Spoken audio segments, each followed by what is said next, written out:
Welcome to Bundainagar 786. Let us learn the beauty of Islam, gain true peace in this life and the hereafter. আসসালামু আলাইকুম ও রহমতুল্লাহি ওয়া বারাকাতুহু।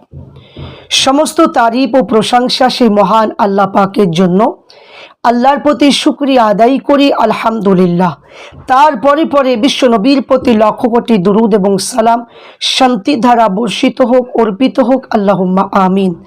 আজকে আলোচনা করব, আমরা প্রত্যেকেই জানি যে ঈদ হিসাবে বছরে আমরা ঈদ দুটো দেখি, একটা হলো ঈদুল ফিতর আর একটা হচ্ছে ঈদুল আজহা। এই দুটো ঈদ বলে আমরা ছোটবেলা থেকে আমরা প্রত্যেকেই জানি, কিন্তু এর বাইরে কি মুসলমানের একটা বছরের মধ্যে এই দুটো কি ঈদ আর কি ঈদ আছে কি নাই সেটা আমাদের কারো জানা নেই। তো আমি আপনাদের কাছে আলোচনা করব যে বছরে আমরা কটা ঈদ পালন করি বা কটা ঈদ আমাদের কাছে আছে। তো সেই সম্পর্কে জানতে হলে প্রত্যেককে বলবো ভিডিওটা প্রথম থেকে নিয়ে শেষ পর্যন্ত শুনবেন। প্রত্যেককে বলবো ভিডিওটা শেয়ার, লাইক এবং সাবস্ক্রাইব করুন, যাতে প্রত্যেকটা মানুষ যেন জানতে পারে এবং প্রত্যেকটা মানুষ যেন ঈদের মানে কটা ঈদ বছরে সেইগুলো যেন পরিষ্কারভাবে বুঝতে পারে।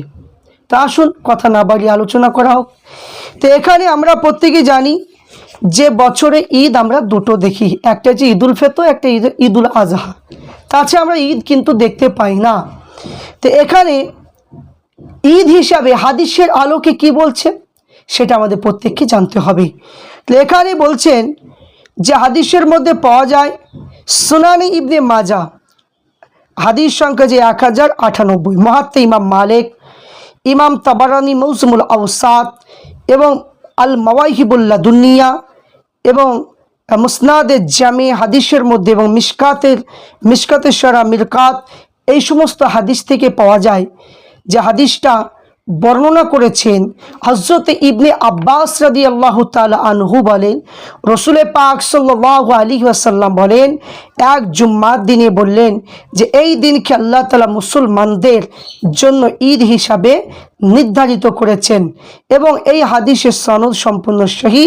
এই বিষয়ে অপরে হাদিস একটা উল্লেখ করা হয়েছে যেটা মুসনাদে আহমদের মধ্যে পাওয়া যায় এবং শরে মানিল আসারে তাহাবি শরীফের মধ্যে পাওয়া যায়, মুস্তাদরা হাকিমের মধ্যে পাওয়া যায়, সহি ইবনে খুজাইমার মধ্যে পাওয়া যায়, কানজুল উম্মালের মধ্যে পাওয়া যায়, ফতহুল কবিরের মধ্যে পাওয়া যায়।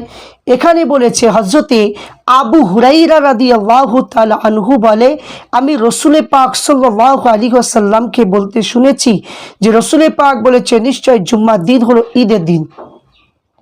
তারপরে এই হাদিসের সনদ হচ্ছে সহি। তারপর আরও বলেছেন সাহাবী হযরতে আমর ইবনে লুদাইন আল আসআরি রাদিয়াল্লাহু তাআলা আনহু বলেন যে আমি রাসূল পাককে বলতে শুনেছি, তিনি বলেন যে নিশ্চয় জুম্মার দিন হলো ঈদের দিন। এই হাদিস সম্পর্কে ইমাম হাইসামি রহমাতুল্লাহ আলাইহি তিনি বলেন, ইমাম বাজ্জারে হাদিস বর্ণনা করেছেন, এই সনদ হচ্ছে হাসান। এই সম্পর্কে আর একটা হাদিস যেটা বর্ণনা করা হয়েছে, যে হাদিসটা হলো হযরতে আবু হুরাইরা রাদিয়াল্লাহু তাআলা আনহু বলে, রাসূল পাক সাল্লাল্লাহু আলাইহি ওয়াসাল্লামের যুগে দুটি ঈদ একত্রিত হয়েছিল। রাসূল পাক সাল্লাল্লাহু আলাইহি ওয়াসাল্লাম বললেন অবশ্যই দুই ঈদ একত্রিত হয়েছিল, একটা হলো ঈদুল ফিতর আর একটা হলো জুম্মার দিন। তাহলে এখানে আমরা পরিষ্কারভাবে বুঝতে পারছি যে জুম্মাটা হলো মুসলমানদের জন্য সপ্তাহে একটা ঈদ। তাহলে আপনি চিন্তা করুন, একটা 12 মাসে এক বছর হয়, তাহলে 12 মাসে এক বছর, তাহলে 12 মাসে 4 × 48, 4 × 48। তাহলে এখানে যে 4 × 48 যদি হয় তাহলে 48। এবার আমরা আরও একটা দেখব, আমরা 48টা পেলাম, 48 আর এদিকে হচ্ছে ঈদুল ফিতর আর ঈদুল আদহা, কটা হলো 50, 50টা হলো। তাহলে এখানে বুঝতে পারা যাচ্ছে যে ঈদ আমাদের কাছে কটা, এই সম্পর্কে পরিষ্কারভাবে আমরা আস্তে আস্তে আলোচনার দিকে এগিয়ে যাচ্ছি। তারপর আমরা দেখব যে এখানে সেই হাদিসের মধ্যে পাওয়া যায় আমরা দেখতে পেলাম যে জুম্মা হচ্ছে 4 × 48, 48, 49, 50, 51, 52। তাহলে এক বছরে জুম্মা হচ্ছে 52টি। কটা পেলাম? 52টি। তাহলে 52 আর ঈদুল ফিতর আর ঈদুল আদহা মিলে হচ্ছে 52, 53, 54। এখনও দুটো ঈদ আমাদের কাছে আছে, আমরা দেখি।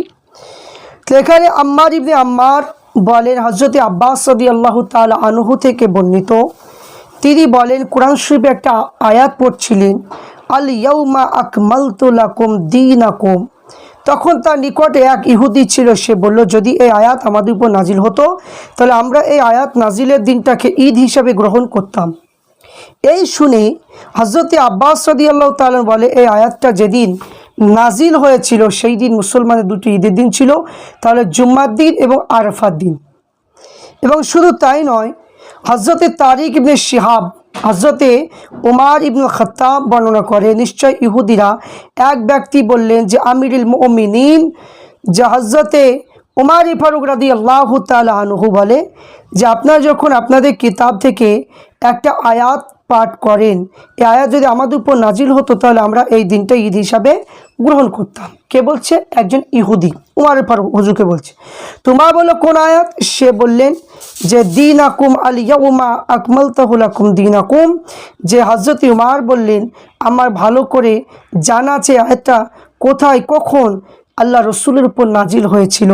তখন আরফার জুম্মার দিনে দাঁড়ানো অবস্থায়, তাহলে সেই দিনটা জুম্মার দিনও ছিল এবং আরফার দিনও ছিল।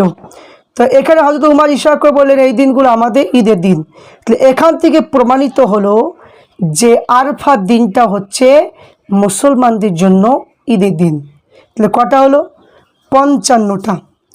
55 শুধু তাই নয়, হযরতে আবি লুবাবা ইবনে আব্দুল মুনজির রহমাতুল্লাহ আলাইহি তিনি বর্ণনা করেন যে রসুল পাক সাল্লাল্লাহু আলাইহি ওয়াসাল্লাম বলেন, নিশ্চয় জুমার দিন সকল দিনের সরদার, আল্লাহর নিকটে ঈদুল ফিতর এবং ঈদুল আজহার চেয়ে অধিক উত্তম।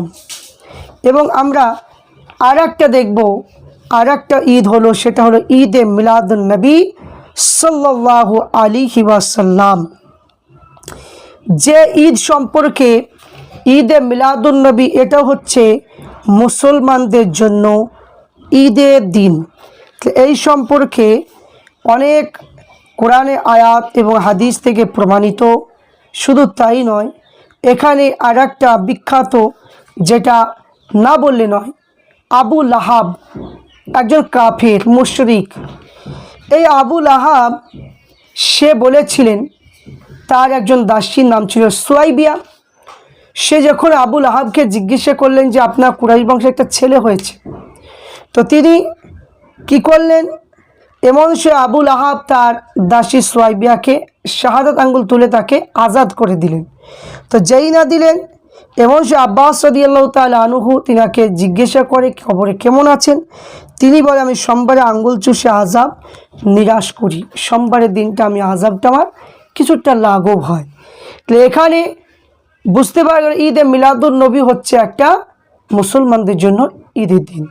তাহলে বছরে ঈদ হলো 52টা এবং ঈদুল আজহা ঈদুল ফিতর দুটো, এদিকে আরাফা 3টে, ঈদে মিলাদুন নবী 4টি। তাহলে মোট হলো মুসলমানদের জন্য বছর ঈদ হলো 56টি। কটা? 56টি। এই জন্য জুম্মার দিনটায় নামাজ পড়তে হয়, জুম্মার দিনে আতর সুরমা লাগাতে হয়, জুম্মার দিনে নতুন পোশাক পরে যেতে হয়, কারণ মুসলমানদের জুম্মার দিনটা হচ্ছে ঈদের দিন। আশা করছি আপনারা প্রত্যেকেই বুঝতে পেরেছেন। প্রত্যেককে বলে ভিডিওটা শেয়ার, লাইক এবং সাবস্ক্রাইব করুন। প্রত্যেকেই এই ভিডিওটা আপনারা শুনে উপকৃত হবেন বলে আমি আশা রাখছি।